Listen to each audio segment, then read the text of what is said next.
Around the YouTube, instead of my usual Tuesday preview list of notable titles coming up for New Comic Book Day, I figured I would try something different for a couple of reasons. For one, that format to me, while I enjoy it and I think it adds something to the comic book community, it's not the funnest video I make.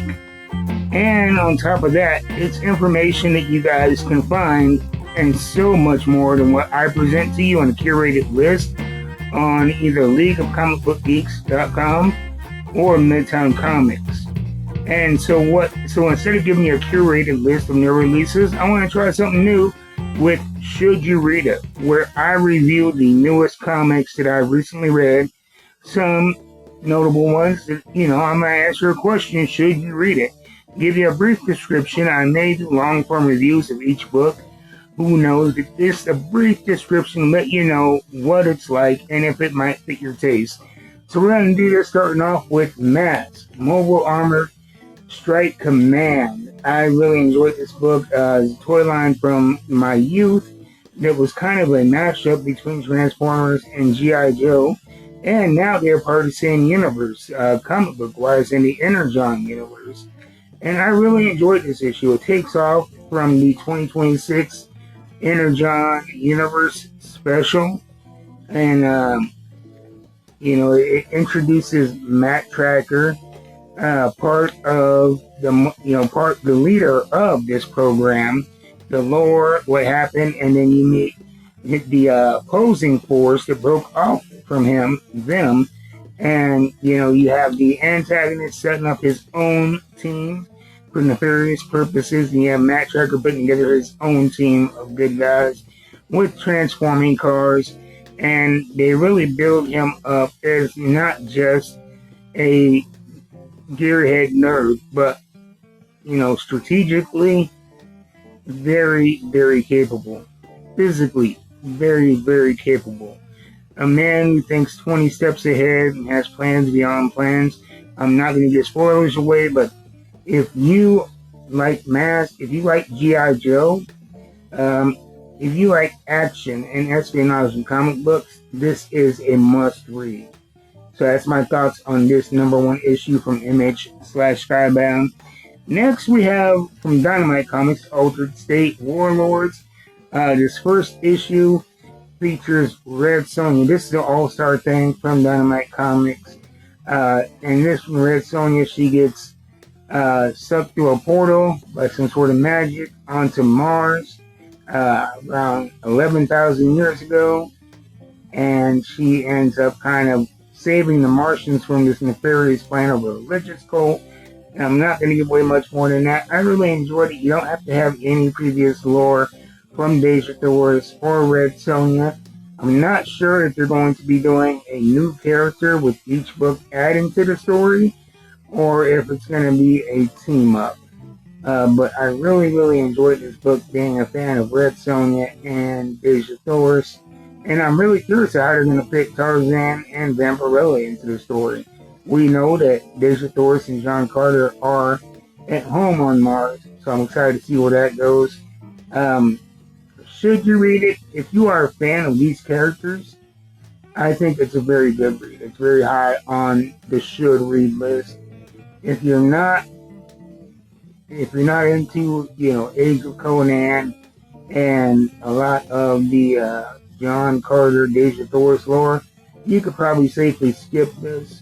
As a Red Sonja fan, really hit a place in me, but I can see why you would pass on this if you're not. So next we're going to Blood and Thunder, #14. This is the second book of the second arc of this great book from Image/Skybound Comics. And number 14 is a must read. It has a lot of action, and they talk about the events of this book in a very creative way while establishing who the good guys are, who the bad guys are, what is the history. This is just an action-packed lore drop that sets up what we're going to be expecting for the rest of this arc. Blood and Thunder is at the very top of my must-read. Number 14 because it's a book that you don't have to have any previous history of this world and of the lore to really enjoy this book. This is a great starting point if you're new to the series. If you were thrown off by a lot of the information that was given in the first arc, this is a great place to jump back in. Next, we have Dead by Daylight, The Hillbilly, number 3. This, I'm going to say right now, is a must-read. It's horror, it's intelligent, and not only does it cover horror, but it covers a lot of social issues and power dynamics of race and gender and really ableism as well. And it wraps all of these heavy topics into a very, very dark horror story that really makes sense. Great book. You have a protagonist who you're not quite sure of, and he's not quite sure of himself. And our big bad may not be really that bad.